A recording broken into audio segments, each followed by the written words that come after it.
তাহলে এনকাউন্টার বারুইপুরে জঘন্য ঘটনা।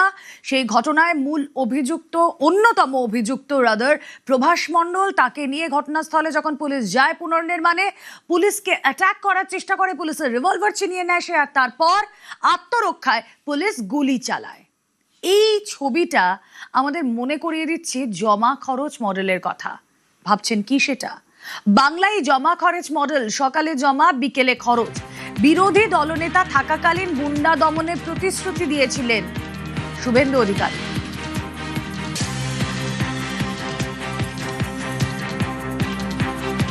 কথা দিয়ে গেলাম, মা বোন প্রচুর মহিলা এসেছিলেন, সন্দেহ হয়েছে অনেকে উঠেও পড়েছেন। রেকর্ড করে রাখুন রাজ্যের বিরোধী দলের নেতার কথা। বিজেপি এলে এই ধর্ষকদেরকে কোর্টে পাঠাবো না, সকালে জমা নেব, বিকালে খরচ করব। যোগী আদিত্যনাথ, হেমন্ত বিশ্ব শর্মার দেখানো পথে বাড়ি বাড়ি গিয়ে বলুন,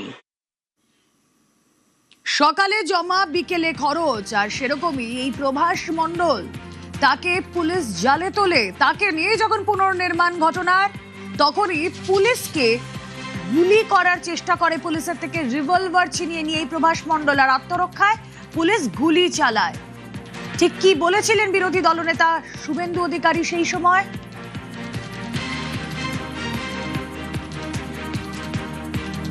কথা দিয়ে গেলাম, মা বোন প্রচুর মহিলা এসেছিলেন, সন্দেহ হয়েছে অনেকে উঠেও পড়েছেন।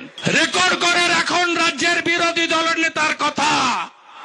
বিজেপি এলে এই ধর্ষকদেরকে কোর্টে পাঠাবো না, সকালে জমা নেব, বিকালে খরচ করব। যোগী আদিত্যনাথ, হেমন্ত বিশ্ব শর্মার দেখানো পথে বাড়ি বাড়ি গিয়ে বলুন। বারুইপুরে এনকাউন্টার, আর বারুইপুর কাণ্ডে অন্যতম অভিযুক্ত প্রভাস মণ্ডলের মৃত্যু। পুলিশের রিভলভার ছিনিয়ে পুলিশকে লক্ষ্য করেই গুলি। আত্মরক্ষায় গুলি চালাতে বাধ্য হয় পুলিশ, আর সেই গুলিতেই প্রভাস মণ্ডলের মৃত্যু। ভোর রাতে অপরাধের পুনর্নির্মাণের সময় ঘটনা। পুলিশ সূত্রে এমনটাই খবর। আর এই প্রভাসকে জেরা করে নাবালিকার দেহের খোঁজ মেলে। সকাল থেকে ঘটনাস্থল, থানা, হাসপাতাল, প্রতি জায়গার লাইভ আপডেট আপনাদের সামনে তুলে ধরছে নিউজ 18 বাংলা। সবার আগে সরাসরি চলে যাই, অমিত রয়েছেন সঙ্গে। অমিত, তোমার কাছে এখন কি ইনফরমেশন রয়েছে? দেখো, কালকে রাতে যে ঘটনা, পুনর্নির্মাণ করতে যাওয়া এবং প্রভাস মণ্ডলকে নিয়ে পুনর্নির্মাণ করতে গিয়ে শেষ পুনর্নির্মাণ একদম ঘটনাস্থলেই পুলিশের রিভলভার তিনি ছিনিয়ে নেন এবং ছিনিয়ে নিয়ে পুলিশকে লক্ষ্য করে গুলি চালায় এবং তারপরে সে পালানোর চেষ্টা করে। আত্মরক্ষাতে পুলিশ তাকে পুলিশ গুলি চালায় এবং সেই গুলিবিদ্ধ হয় এবং জখম অবস্থা থেকে বারুইপুর হাসপাতালে নিয়ে যাওয়া হলে সেখানে চিকিৎসকরা মৃত বলে ঘোষণা করে। এবং এর পরবর্তী পর্যায়ে যে পুলিশের যে রুল রয়েছে এবং একই সঙ্গে সুপ্রিম কোর্ট এবং মানবাধিকার কমিশনের যে গাইডলাইন রয়েছে, সেই গাইডলাইন মেনেই আইনি প্রক্রিয়া ইতিমধ্যে শুরু হয়েছে। অর্থাৎ যে রিভলভার দিয়ে গুলি ছোড়া হয়েছিল সেই রিভলভারটি ইতিমধ্যে বাজেয়াপ্ত করা হয়েছে বা সেই রিভলভারটি ইতিমধ্যে সিজার করা হয়েছে। এবং ঘটনাস্থল থেকে আসার পর যেহেতু এনকাউন্টার একটি ঘটনা ঘটে, অর্থাৎ রিকনস্ট্রাকশন করতে নিয়ে যাওয়া, সেখানে গিয়ে পুলিশকে লক্ষ্য করে গুলি চালানো, অর্থাৎ পুলিশের রিভলভার ছিনিয়ে নেওয়ার ঘটনা, পুরো বিষয়টিকে উল্লেখ করে একটি জিডি ইতিমধ্যেই জিডি এন্ট্রি ইতিমধ্যে করা হয়েছে। এবং একই সঙ্গে যে গাইডলাইন রয়েছে সেই গাইডলাইন মেনে সেই যখন অভিযুক্তকে চিকিৎসার জন্য নিয়ে যাওয়া হয়েছিল হাসপাতালে, সেখানে তার মৃত্যু হয়েছে। তার পরিবারকে বিষয়টি জানানো হয়েছে ইতিমধ্যে পুলিশের তরফে। ঘটনাস্থলে যে সমস্ত পুলিশ আধিকারিক বা পুলিশ কর্মী, অর্থাৎ এসআইটির টিম এবং তদন্তকারী অফিসার যারা ছিলেন, যারা রিকনস্ট্রাকশন করতে নিয়ে গেছিলেন, তাদের যে প্রাথমিক যে স্টেটমেন্ট বা প্রাথমিক পর্যায়ের যে বয়ান, সেটি ইতিমধ্যে রেকর্ড করে রাখা হয়েছে।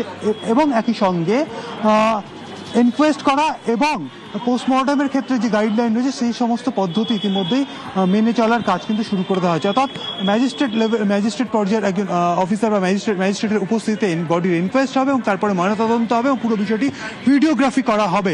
এমনটাই কিন্তু নিয়ম বা গাইডলাইনই এমনটা কিন্তু উল্লেখ রয়েছে এবং সেই মেনেই পরবর্তী যে পদক্ষেপগুলো রয়েছে সেগুলো কিন্তু করার কাজ ইতিমধ্যে শুরু হয়ে গেছে পুলিশের তরফে। তোমায় জানিয়ে রাখবো, আমি এই মুহূর্তে বারুইপুর থানাতে রয়েছি। বারুইপুর থানাতে আইজি প্রেসিডেন্সি রেঞ্জ তিনি সকাল থেকে রয়েছেন, অ্যাডিশনাল এসপি রয়েছেন, এছাড়া অন্যান্য পুলিশ আধিকারিক যারা বারুইপুর পিডি যারা রয়েছেন তারা কিন্তু এই মুহূর্তে থানায় রয়েছেন। অন্যদিকে তদন্তকারী অফিসার এবং আরও যারা গতকাল রাতে রিকনস্ট্রাকশন করতে যারা নিয়ে গিয়েছিলেন প্রভাসকে, তাদের মধ্যে থেকে 3 জন অফিসার ইতিমধ্যে এসপি অফিসে তারা গিয়েছেন, এসপির সঙ্গে তারা দেখা করবেন এবং এসপিকে পুরো বিষয়টিও তারা বিস্তারিতভাবে জানাবেন। এবং রাজ্য পুলিশের ডিজি সিদ্ধিনাথ গুপ্তা, তার কাছেও একটি প্রাথমিক পর্যায়ে কিন্তু একটা রিপোর্ট কিন্তু পাঠানো হবে, এমনটা কিন্তু বারুইপুর পুলিশ জেলা সূত্র থেকে জানা যাচ্ছে। এবং ডিজিপি নিজের আসারও কথা রয়েছে আজকে বারুইপুর থানাতে। সব মিলিয়ে গতকাল রাতে মামলার তদন্তের স্বার্থে, কারণ তোমাকে জানিয়ে রাখবো যে ধর্ষণ ও খুনের ঘটনার পরবর্তী সময় যখন বিচার প্রক্রিয়া শুরু হবে বা চার্জশিট যখন দেওয়া হবে, সেক্ষেত্রে অভিযুক্তদের স্টেটমেন্টের সঙ্গে ঘটনাস্থলের পুঙ্খানুপুঙ্খ বিবরণ কিন্তু সেখানে দিতে হয়। এবং এখন বিএনএস এর যে নিয়ম, সেক্ষেত্রে পুরো বিষয়টি ভিডিওগ্রাফি করে রাখার যে নিয়ম রয়েছে, সেক্ষেত্রে স্টেটমেন্টের সঙ্গে ঘটনাস্থলের যে বয়ান, তার যে ভিডিওগ্রাফি, সমস্তটা কিন্তু আরইউডি অর্থাৎ চার্জশিটের সঙ্গে যে নথি জমা দেওয়া হয় পুলিশের তরফে বা তদন্তকারী সংস্থার তরফে, সেখানে কিন্তু সেই সমস্ত তথ্য থাকে। সেক্ষেত্রে পুনর্নির্মাণ করতে নিয়ে যাওয়া হয়েছিল প্রভাসকে, এবং সেখানে গিয়ে সে পালানোর চেষ্টা করেছে, কারণ এলাকাটা তার একদম নখদর্পণে, কোথা থেকে কোথায় বেরোনো যায়, কোথা থেকে সে পালিয়ে যেতে পারে। সেই কারণে পুলিশ যেটা অভিযোগ করছে যে পুলিশের রিভলভার ছিনিয়ে পুলিশকে লক্ষ্য করে গুলি চালানো এবং পালানোর চেষ্টা করে, সেই সময় আত্মরক্ষার্থে এবং তাকে আত্মরক্ষার ক্ষেত্রে পুলিশকে পাল্টা গুলি চালাতে হয়, এমনটা কিন্তু পুলিশের দাবি। সব মিলিয়ে এই মুহূর্তে একদিকে যেমন ধর্ষণ খুনের মামলার তদন্ত চলছে, অন্যদিকে যেহেতু কালকে রাতে পুনর্নির্মাণ করতে গিয়ে আরও একটি ঘটনা ঘটেছে, সমস্তটা কিন্তু এই মুহূর্তে পুলিশ সমস্তটা বিষয়ে যে আইনি যে ব্যবস্থা সেই মতো এগোচ্ছে। ওকে, বারুইপুরে এনকাউন্টার, আপনাদেরকে একটু অ্যানিমেটেড গ্রাফিক্স দেখায় কিভাবে কোন সময় এইভাবে এই ঘটনার পুনর্নির্মাণের সময় গুলি চালায় পুলিশ। আপনারা দেখছেন ঘটনার পুনর্নির্মাণের জন্য নিয়ে যাওয়া হয়েছিল অন্যতম অভিযুক্ত এই প্রভাস মণ্ডলকে। পুলিশের থেকে রিভলভার ছিনিয়ে নেয় সে, পুলিশকে তাক করে গুলি করার চেষ্টা, আর তারপর আত্মরক্ষার্থে পুলিশের পাল্টা গুলি।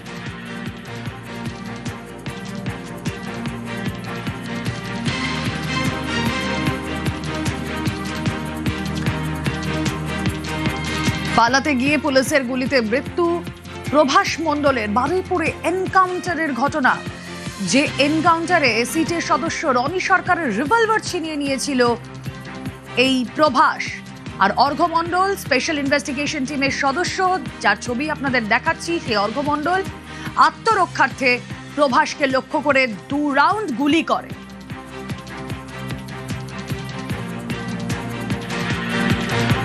সরাসরি চলে যায়, অপর সহকর্মী অর্পণ রয়েছেন সঙ্গে। অর্পণ, রবিবার থেকে আজ বুধবার, এর মধ্যেই এই বাংলায় যে জমা খরচ মডেল, সেটা আমরা দেখতে পেলাম।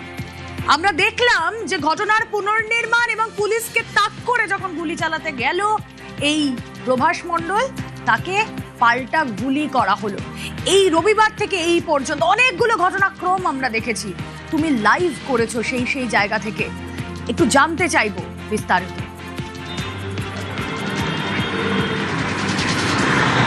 দেখো, রবিবার সকাল তখন 7:15 এই সময়ই তার যেখানে ঘটনাস্থল, সেখান থেকে প্রভাসের বাড়ি মাত্র 200 মিটার, সেখান থেকেই তার এই নাবালিকার দেহ পাওয়া যায় বস্তাবন্দি অবস্থায়। তখন থেকেই আমরা দেখেছি যে ঘটনাক্রমে যে তথ্য উঠে এসেছে, সবই উঠে এসেছে এই প্রভাসের মুখ থেকে। প্রভাস জানিয়েছিল সে মেয়েটাকে ভুলিয়ে নিয়ে গিয়েছিল, 4 জনের কাছে তুলে দেয়, তার নাম বলেছে, বারে সেই নাম বদল করেছে সে, এবং সে এই দেহ খোঁজার কাজ সেই নিজেই করেছিল। সে ঘটনাস্থলে গিয়ে দেহটি আইডেন্টিফাই করে দেয় যে এই জায়গায় পড়ে রয়েছে, এবং তারপরে পুলিশের কাছে পুলিশ যখন জানতে চাইলো যে কি কারণে তাকে অপহরণ করা হয়েছিল, কি কারণে তাকে নিয়ে যাওয়া হচ্ছিল, সে বারে কিন্তু ভুল তথ্য দিচ্ছিল, কোনো সময় সঠিক তথ্য দেয়নি। প্রথমে সে জানিয়েছিল এই নাবালিকে নিয়ে যাওয়ার জন্য সে 10,000 টাকা পাবে বা 50,000 টাকা পাবে, কোনো সময় বলেছে 10, কোনো সময় বলেছে 50। কার হাতে তুলে দেওয়া হবে তারও নাম কিন্তু বারে বদল করা হয়েছে, এবং সেখান থেকে দেখা গিয়েছে যে একটা পাচার চক্র যোগ থাকতে পারে, এবং সেই ঘটনায় যার নাম এসেছে তাদেরকে প্রত্যেককে গ্রেপ্তার করে তাদেরকে সামনাসামনি জেরা করা হয়েছে। এবং এই ঘটনাক্রম যে কি কারণ, মূল কারণটা কি, মূল কারণ ওই নাবালিকাকে গণধর্ষণ না মূল কারণ পাচার, সেটা কিন্তু এখনো পর্যন্ত পরিষ্কার করে সে পুলিশের কাছে তথ্য দেয়নি।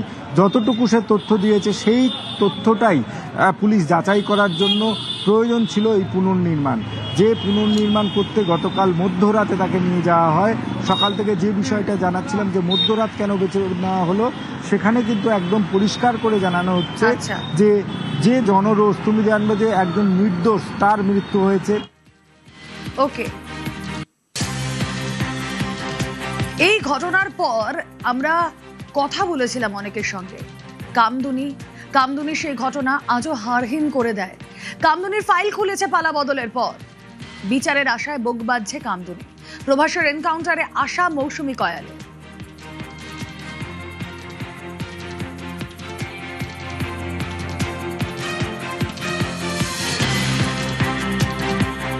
যখন নিউজটা দেখলাম তখন সত্যি কোথাও গিয়ে আবার আমরা অনেকটাই আশাবাদী যে বিগত সরকারের আমলে দোষীদের বেকসুর খালাস করে দেওয়া হয়েছিল। আপনারা দেখেছিলেন কামদুনির মামলার ক্ষেত্রে। তো আবার যখন পালা বদলের পর একটা এনকাউন্টারের মতো এত বড় একটা দৃষ্টান্ত স্থাপন করলো এই সরকার, প্রশাসন এবং সরকার, তো সেই জায়গায় দাঁড়িয়ে আমরা আবার আশাবাদী, কারণ এটাই প্রয়োজন ছিল। যেভাবে ধর্ষকরা খোলা ময়দানে ঘুরে বেড়াচ্ছিল, মায়েরা বোনেরা যেভাবে স্বাধীনভাবে রাস্তায় বেরোতে পারতো না, নারী সুরক্ষা ছিল না, সেই জায়গায় দাঁড়িয়ে তদন্তের পর স্বীকারোক্তি নেওয়ার পর এনকাউন্টার করেছে।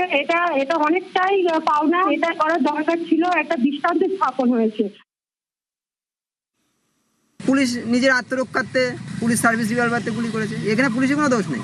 আমরা চাই যারা এই ঘটনায় দোষী তাদের দৃষ্টান্তমূলক শাস্তি, এনকাউন্টার একদম এনকাউন্টার। বিনীত গোয়েল, রাজীব কুমার, যারা আমাদের কাছে আয়ও ছিল, আনন্দময় চ্যাটার্জি, এরা প্রত্যেকে দোষী ছিল। আমি চাইবো বর্তমান সরকারের কাছে যারা ইনভেস্টিগেশনে যাদের যুক্ত ছিল তাদেরকেও বিচারের আওতার মধ্যে আনা হোক এবং দ্রুত কামদুনি ফাইল খোলা হোক।